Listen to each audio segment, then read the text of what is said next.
Hello दोस्तों, आप सभी का स्वागत है हमारे इस प्यारे से यूट्यूब चैनल SR से एजुकेटेक पर। दोस्तों, हम आज की वीडियो में बिहार एनएमएमएस परीक्षा 2026 के टॉप 20 मोस्ट इम्पोर्टेंट MCQ को देखने वाले हैं, जो कि मस्ट आप लोग को ये करना ज़रूरी होने वाला है। और दोस्तों, ये जो हमारे टॉप 20 MCQ होने वाले हैं दोस्तों, ये साइंस के क्वेश्चन से होने वाले हैं, यानी कि इसमें लोगों को टॉप 20 साइंस के इम्पोर्टेंट क्वेश्चन आंसर पता चलेंगे। तो सब अगर आप लोग हमारे चैनल पर हैं तो चैनल को सब्सक्राइब करके बेल आइकन को ऑल पर प्रेस कर दीजिएगा, क्योंकि आप लोग को यहाँ पर ऐसे इंफॉर्मेटिव वीडियोस एंड क्लासेस हमेशा देखने को मिलते रहते हैं। तो चलिए दोस्तों, बिना किसी समय के बाद आज की वीडियो को स्टार्ट करते हैं। स्टार्ट करने से पहले आप लोग हमारे चैनल को सब्सक्राइब और वीडियो को लाइक कर दीजिए। चलिए स्टार्ट करते हैं। हाँ, तो दोस्तों, हमारा पहला प्रश्न हमारे स्क्रीन पर आ चुका है। हमारा पहला प्रश्न है, पौधों में भोजन बनाने की प्रक्रिया क्या कहलाती है?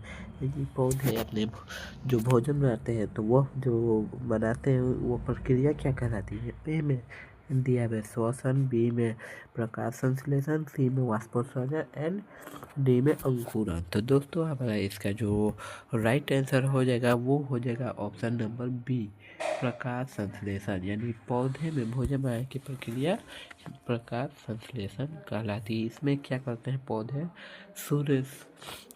के सूर्य के प्रकाश में अपना भोजन बनाते हैं, इसलिए इसे प्रकाश संश्लेषण कहते हैं, जिसमें ये क्या कार्बन डाइऑक्साइड लेते हैं एंड ऑक्सीजन छोड़ते हैं। ओके,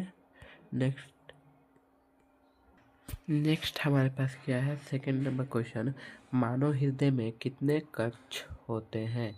यानी जो मानव का हृदय होता है उसमें कितने कक्ष होते हैं? तो ए में दिया हुआ है 2, बी में दिया है 3, सी में दिया है 4 एंड डी में हुआ है 5। तो जो हमारे मानव के हृदय में वो कक्ष होते हैं वो कितने होते हैं? वो 4 कक्ष होते हैं, और चारों के क्या भिन्न कार्य होते हैं। कोई ब्लड छोड़ता है, कुछ एथी श्वसन वाले होते हैं, तो ऐसे ही चार कक्ष होते हैं मानव हृदय में। इसी पर हमारा थर्ड नंबर क्वेश्चन है यहाँ पर कि सूर्य से पृथ्वी तक ऊष्मा किससे आती है? यानी जो हमारा सन होता है उससे हमारे पृथ्वी तक ऊर्जा किससे आती है?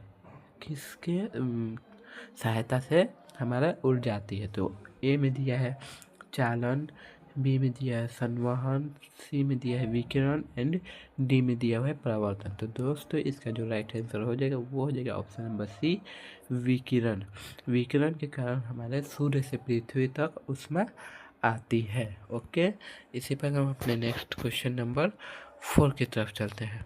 रक्त का लाल किससे होता है? यानी किस रक्त का लाल रंग किसके कारण होता है या किससे होता है लाल रंग? यहाँ पर तो ए में दिया है प्लाज्मा, बी में दिया है प्लेटलेट, सी में हीमोग्लोबिन एंड डी में WBC।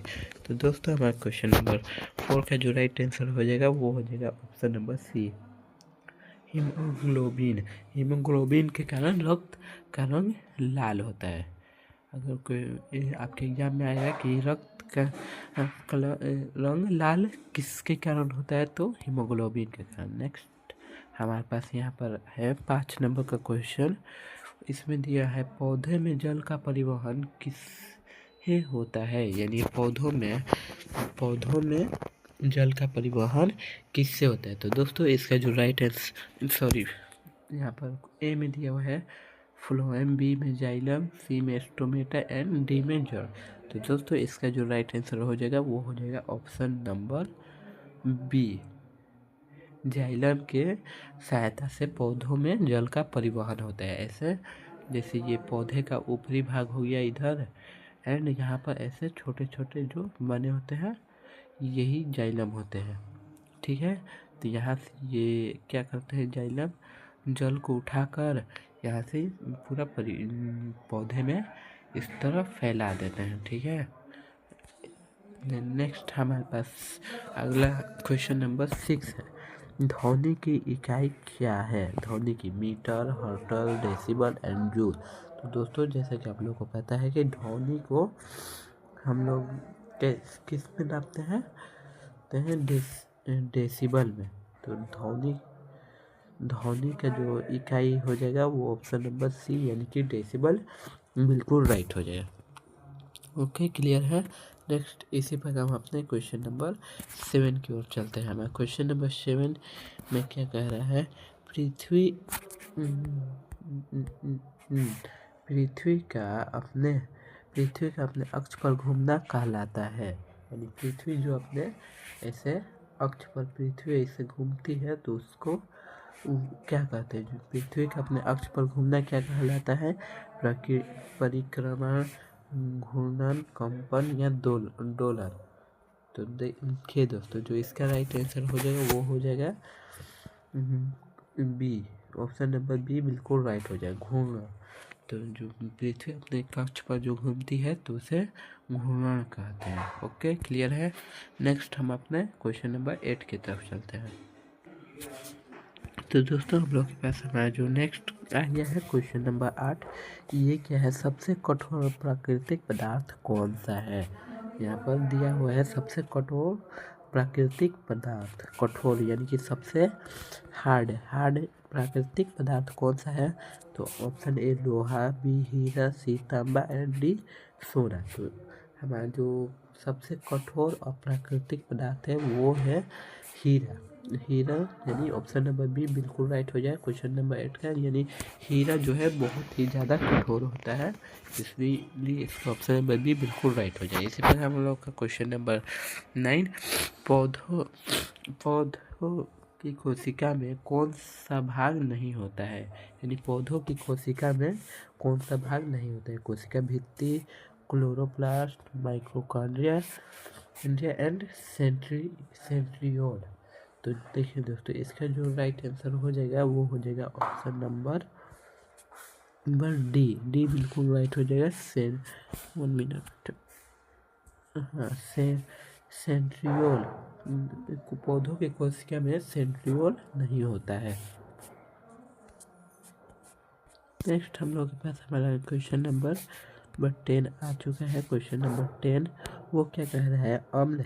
अम्ल का स्वाद कैसा होता है? यानी जो हमारा अम्ल होता है उसका स्वाद कैसा होता है? अम्ल का स्वाद कैसा होता है? तो यहाँ पर ऑप्शन नंबर ए दिया हुआ है मीठा, बी नमकीन, सी खट्टा एंड डी कड़वा। तो दोस्तों हम लोग का जो अम्ल का स्वाद होता है वो होता है खट्टा।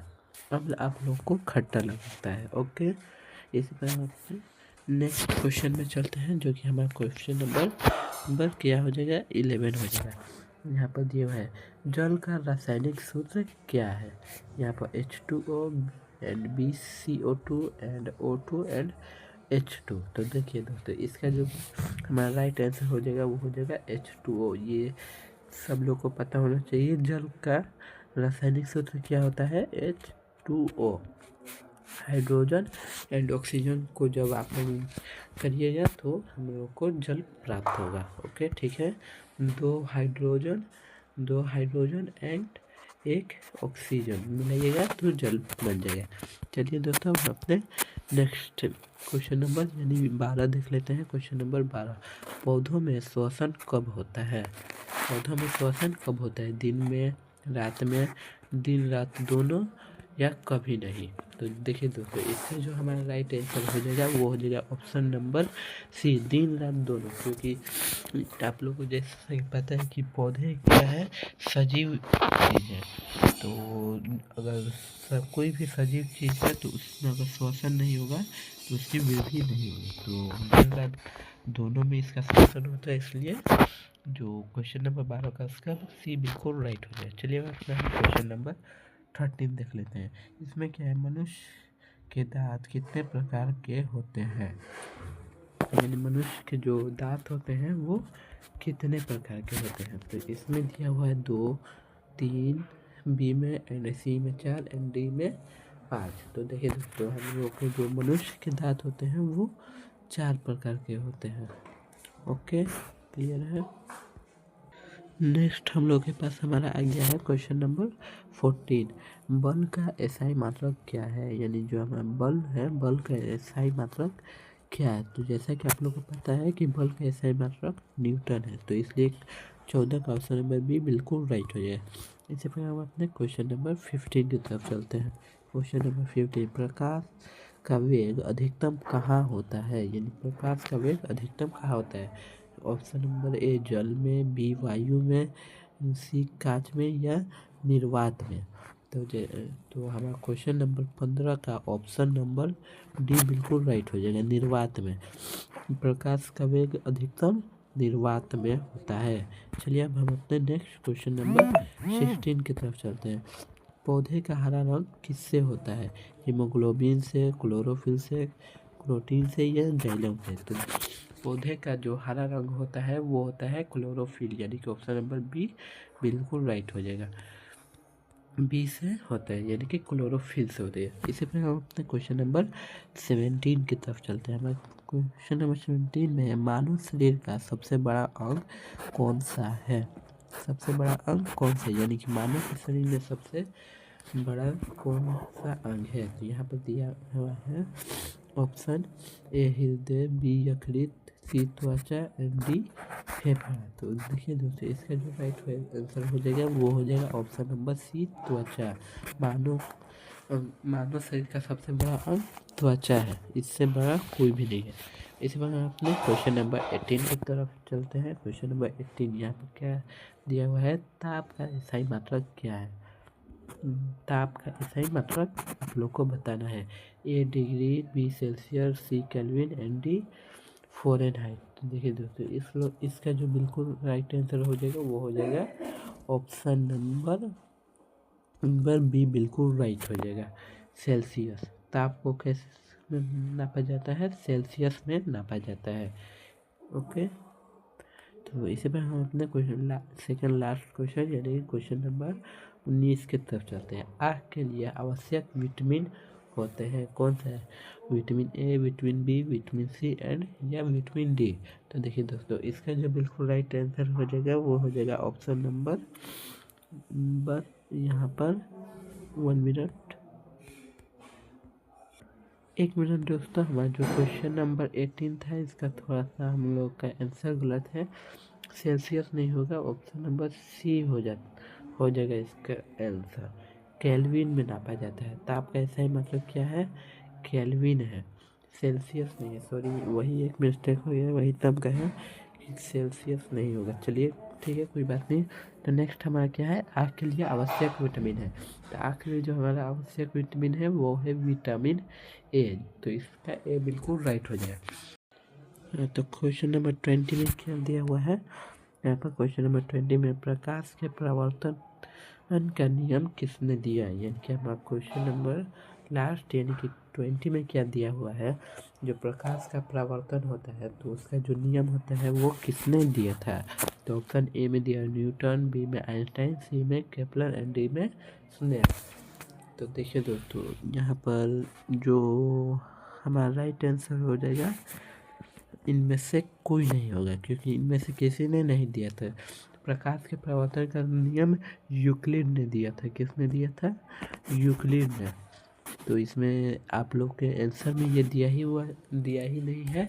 तो आप लोग इसको, अगर बाई चांस ऐसा अगर आप लोग के एग्ज़ाम में होता है जिसमें जो राइट आंसर वो नहीं दिया होता है, तो आप लोग उसे छोड़ सकते हैं। तो इसमें जो हमारे प्रकाश के परावर्तन का नियम दिया था किसने, यूक्लिड ने दिया था। तो नेक्स्ट अगर आप लोग, तो दोस्तों आप लोग को वीडियो कैसे लगा कमेंट करके जरूर बताइएगा। एंड नेक्स्ट पार्ट के लिए आप लोग हमारे चैनल को सब्सक्राइब कर लीजिए। नेक्स्ट में हम लोग यहाँ पर क्वेश्चन नंबर 21 से स्टार्ट करेंगे। यहाँ से क्वेश्चन नंबर 21 से स्टार्ट कर नेक्स्ट 40 तक ले जाएगा, अगर इस पर अच्छे खासे व्यूज़ आते हैं तो। चलिए दोस्तों, मिलते हैं नेक्स्ट वीडियो में, तब तक के लिए बाय।